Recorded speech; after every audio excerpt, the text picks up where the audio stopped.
number one, I think, going into this game with all the anticipation, just I think, just an unbelievable crowd for us today here.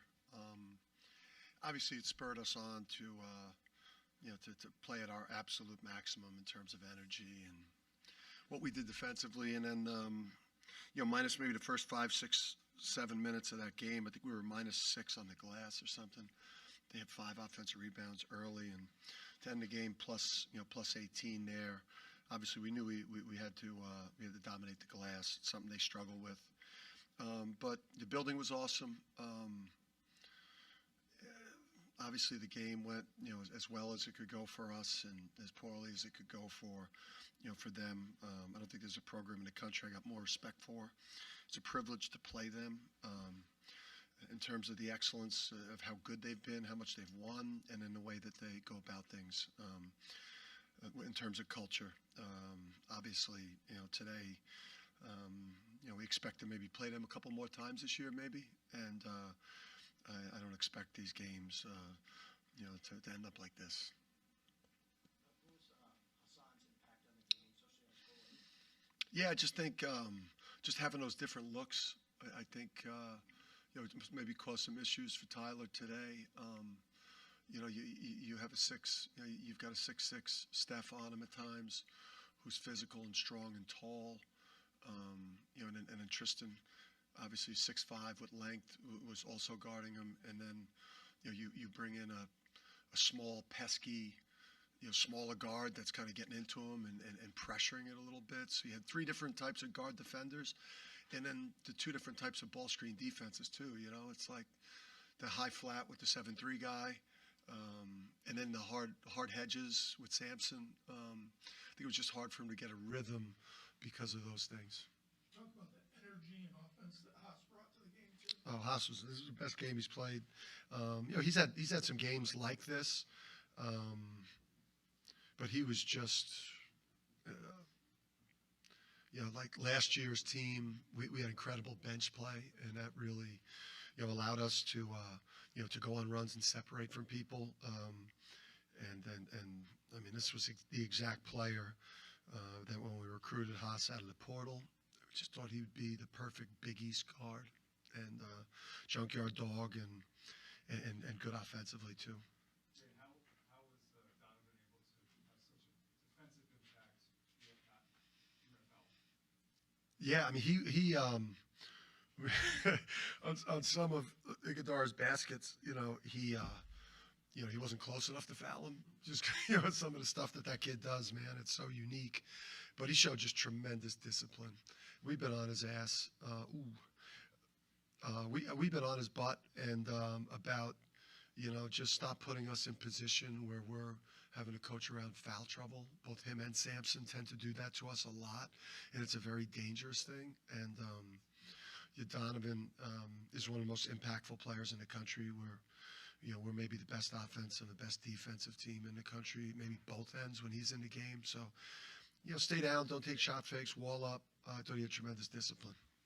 Dan, you had two of your starters have poor shooting nights, and yet you win by almost 30 points. We'll just talk about the other guys and the depth and the stepping up. Yeah, I mean it's I think Kamani and Luke with the way that they recruit and help put together the architecture of the roster, where we've got the depth and we've got different pieces that make sense. And when you have 5 starters that can get 20 on any given night, and a Samson Johnson, a Sandiara off the bench, that's 7 really strong players. I think Jay Stu's starting to become a factor for us too, and Solo as well. But having depth keeps you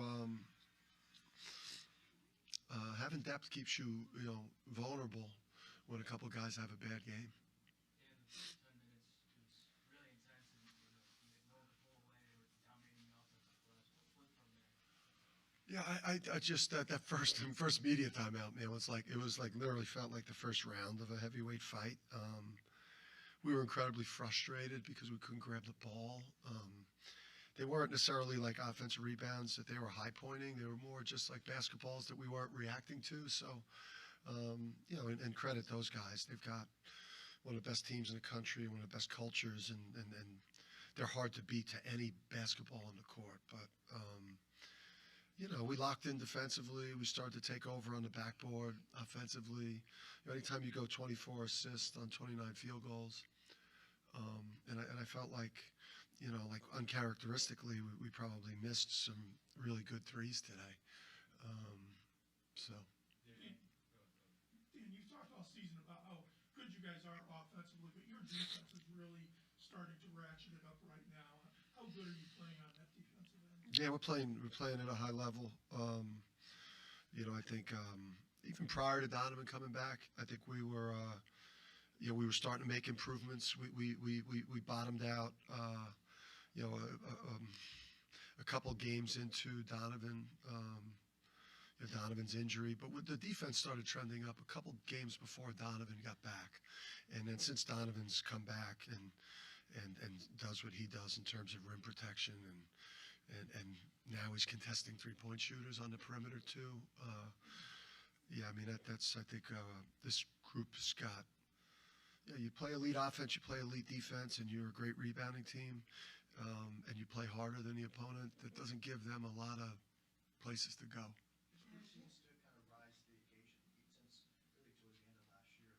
What is it about it that they can do that? Yeah, I mean, we did it all last year. We did it all this season except January. And you guys know how I feel about January. Now I feel,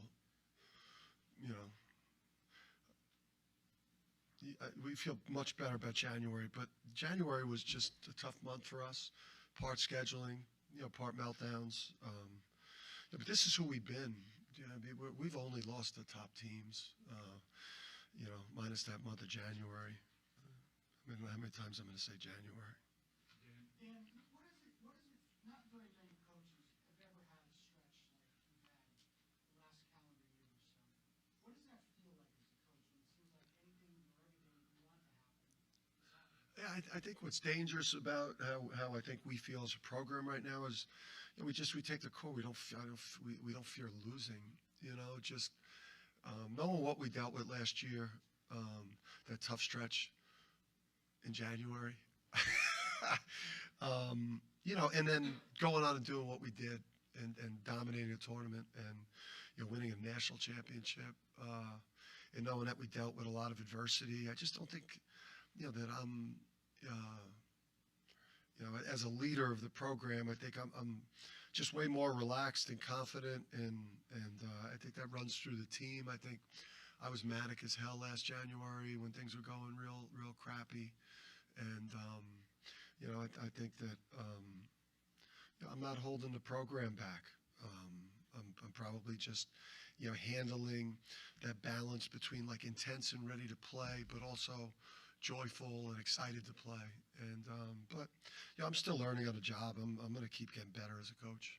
Yeah, this puts you kind of in the driver's seat for Big East regular season, 3.5 game lead with 5 left for you guys to play. How important is that? And also, I don't know if you probably saw or maybe heard, number 2 overall seed today was announced. Any thoughts on that? Or does that even matter at this point? So we're a 2 seed. Number 2 overall. Oh yeah, I don't give a shit. I mean,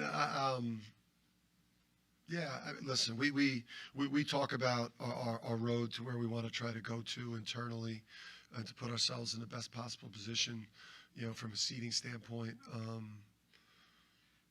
And all we can control is just like taking a championship approach to the next basketball game. I think it would have been real easy for us to come out here and play real tight if the messaging with the team was like, hey guys, this one's basically, gives us a 3-game lead on Marquette if we get it. So we just talked about like championship level approach, mentality, execution, just a mindset here, and treat all these games. We're not going to talk about the standings. I mean, I don't even know who we play next. It's just literally like, Paul, we play Tuesday?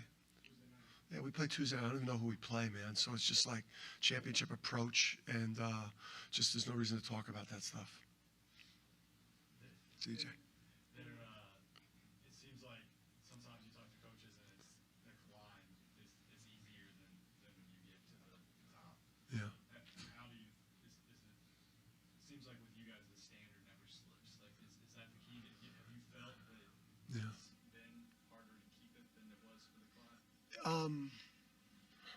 both tough, right? I mean, it's to get to where we were based on where we were last year. The work that this staff did. I just think we get like-minded people to come and play here. I think I think we hold out in recruiting and try to just recruit winners and people that it's never enough for. It's whatever we are right now, 24-2. I could promise you in the lead up to our next game that the way that we're going to work like, like 24-2 is never, 25-2 is never enough. It's just we got people like that. Cam Spencer, Tristan. I mean, we just got people that just, the goalposts are always moving for them, always want more. And then the big benefit too is just the staff I got to be able to keep. To be able to have search firms continue to screw up and not hire Luke and Kamani, and AD screw up, and I just keep holding on to them. Sorry, Parker or whatever, or sorry, the search firms. That didn't help myself there, right? I don't think I need them. Yeah. In the month that Donovan has been back, how have you seen him come along in areas of stamina, and as he's gotten his cardio better? Yeah. Clearly, is it easier for him to play more efficiently? Yeah. His cardio's got so much better. He's healthy. You can see he's moving really well. And again, there's a bunch of other centers that the numbers are gaudier numbers, but they don't play on a team like ours that is so balanced. And we're kind of we react. Offensively, really, we send the ball where the defense tells us to send the ball. So I don't know what he averages a game, but he's one of the most impactful players in the country. There's top 2, top 3 most valuable players in the country. That kid. Yeah, since becoming number 1, I think it's been 5 weeks now. How impressed are you with the players that weren't here last year? How they handled this? Yeah, I just think Cam. There's really 3 things.